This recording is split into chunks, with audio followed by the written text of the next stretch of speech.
and we should, with the blessings of technology, be saying hello to Wendy. Hi, how are How you? are Really you? nice to see you, Jason. Been a Thank long you. time. You too. Thank you. I was just telling everybody what a blessing this is.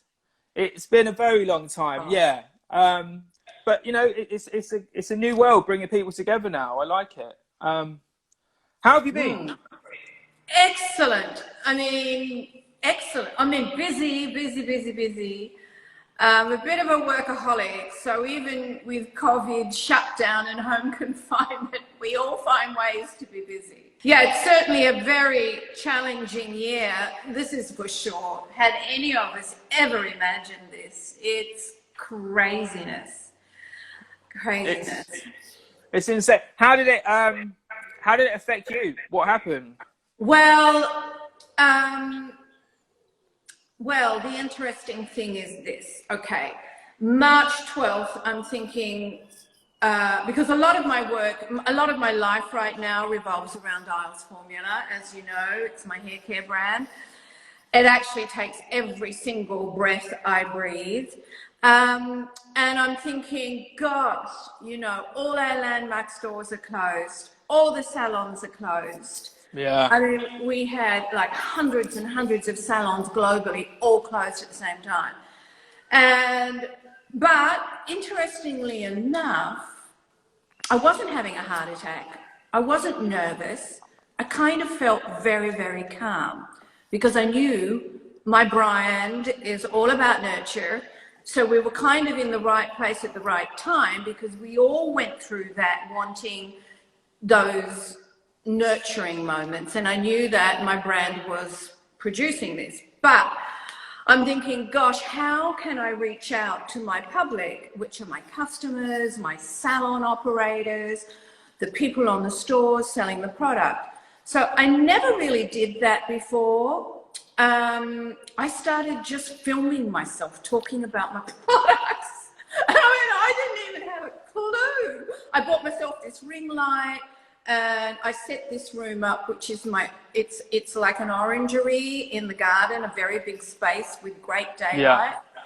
And I turned it into my studio and I just talked. I did video after video. I mean, very, very primitive. It was just me and my iPhone and finding my way at filming myself, which if you look at those videos, they're up on ilesformula.com. And they are very, very raw, but I'm speaking from my heart. And that was the turnaround point for our brand. It drove a lot of people to our website. Brilliant. And we hooked on salons also through our affiliate program to be able to sell their retail through our website. So it's amazing what you find yourself doing when you are pushed against a wall. And there I found myself doing videos and they're working. I'd like to take you back just a few steps because the last time I worked with you, a few years back, and you were still in the making of Iles Formula. It was still just about to come out, and here it is, you know, global phenomenon of a product now. But how did it come about for you though? What was the starting point for you? Well, you know, for years, I mean, you know, I've had kind of 4 decades in hair. So yes, I am a dinosaur and I do love hair because I'm still eating and loving and absorbing hair. So the decade before the celebrity decade, as you know, I was traveling the globe, sometimes 4 international flights a week. It was craziness, executing everybody else's hair campaigns. And that's when the core, the signature collection, the shampoo, the conditioner, and the finishing serum were born. I made those formulas for me, for those campaigns that I was doing. So a lot of the time, those campaigns, no matter what they are, they can be lipstick campaigns, they can be hair campaigns, they can be underwear campaigns. They have the budget to afford very famous people. and they're there because of their fame, not because of their hair necessarily. So that's how it all began, finding something that would instantly repair. So those formulas were there, and then I started to get orders from the people in my chair that were experiencing them. And I resisted a long time because it was never my plan to be president of a hair care brand, ever. Yeah. I mean, maybe there were times I thought, gosh, I wish one of those brands that I work for would approach me, because I have so many ideas about formulas. I could make a really good conditioner, but nobody really did. And so anyway, because of their orders, I found, which was complicated, I found a manufacturer that would produce for us. And, you know, our ingredients are very different. They're raw, they're kind of exotic. And we were a no-name brand, and we wanted to do small SKU, and it was hell finding somebody that would produce it for us. Finally we did, and the rest is history. It's such an amazing story. I mean, to come from being such a talented hairdresser and now, you know, global entrepreneur, it's thank you. It's no mean feat. Entrepreneur, I like that. But you turned it into a global super company, really. You know, the amount of salons like stocking it. But also, I mean, don't anybody think I saw a lot of hard work at the beginning that went in. You were going, you know, hands-on, you were going into the salons, making sure everybody was showing them. Know, even until today, when it's taking every breath that I breathe, I'm always really available to the people that support me. I am there for them. Everybody out there that has been trained by us or not been trained by us or are taking the brand on, they all know how to make contact with me if they need to. How was that journey at the start though? Because as I say, you were going into like numerous salons all across America. Must have been such hard work. No, I couldn't do all of them, but I'm a huge believer in education. And I know my formulas to my toes. I've been using them now over 12 years. Imagine, they've been with me all this time. So I really, really know how to drive them. And especially the finishing serum, because the finishing serum, and also the Curl Revive now, which is one that I actually made for the public.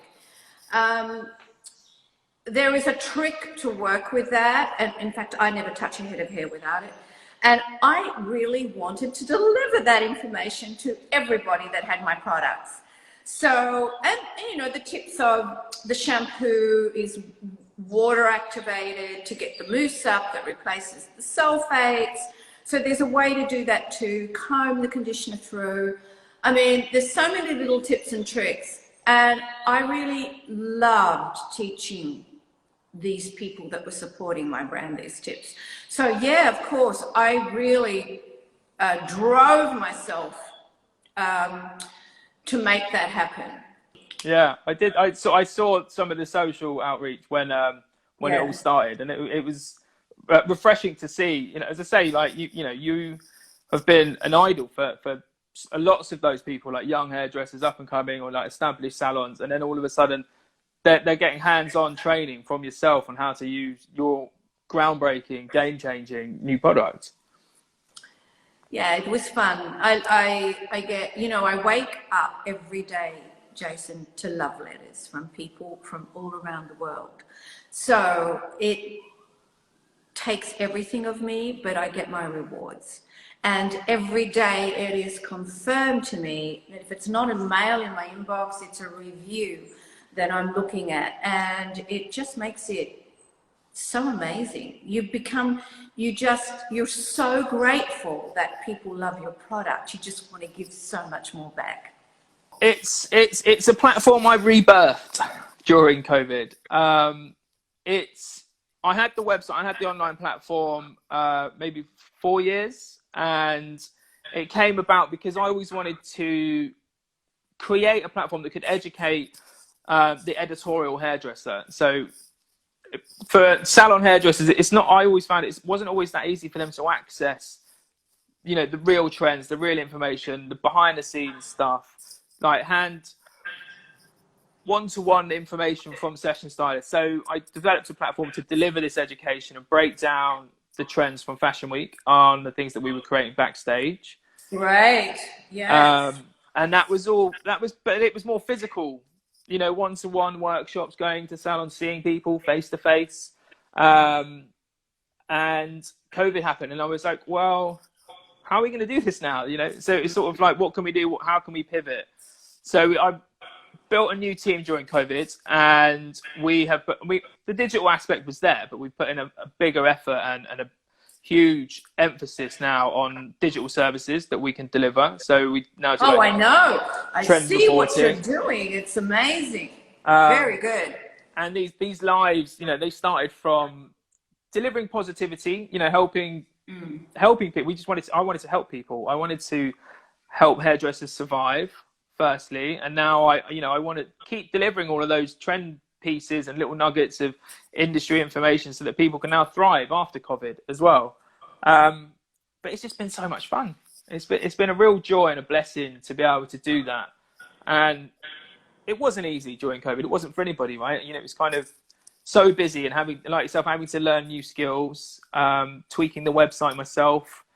That takes days for me sometimes. And then, you know, having a team now is brilliant. I've got a new team, a new marketing lady, Nicola, who's amazing. I've got a new writer, Rhiannon, who churns out new blogs and copy weekly.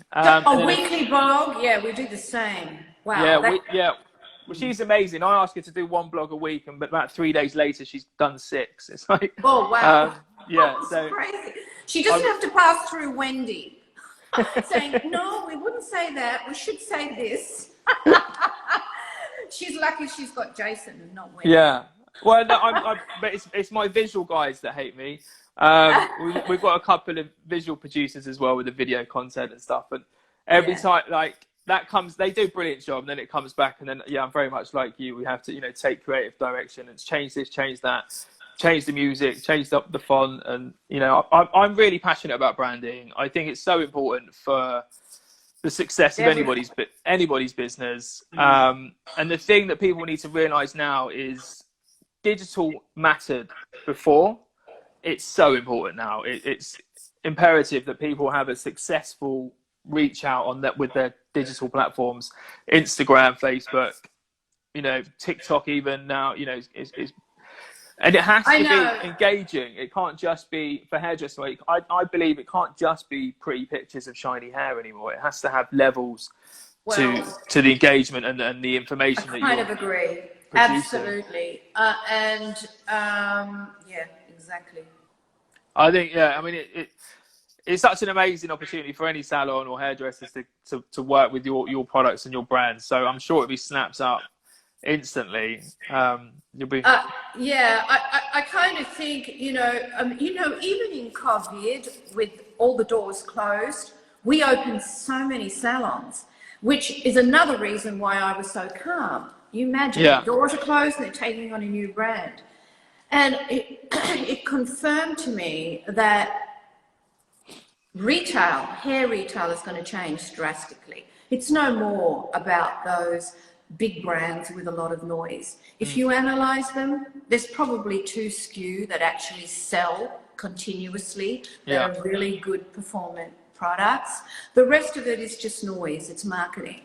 You know, with us, we have 6 SKU and they're all super high performant. And I believe people are wanting to downscale and just have really high performing products. So I think for niche products now, this is the future. I have no doubt about it.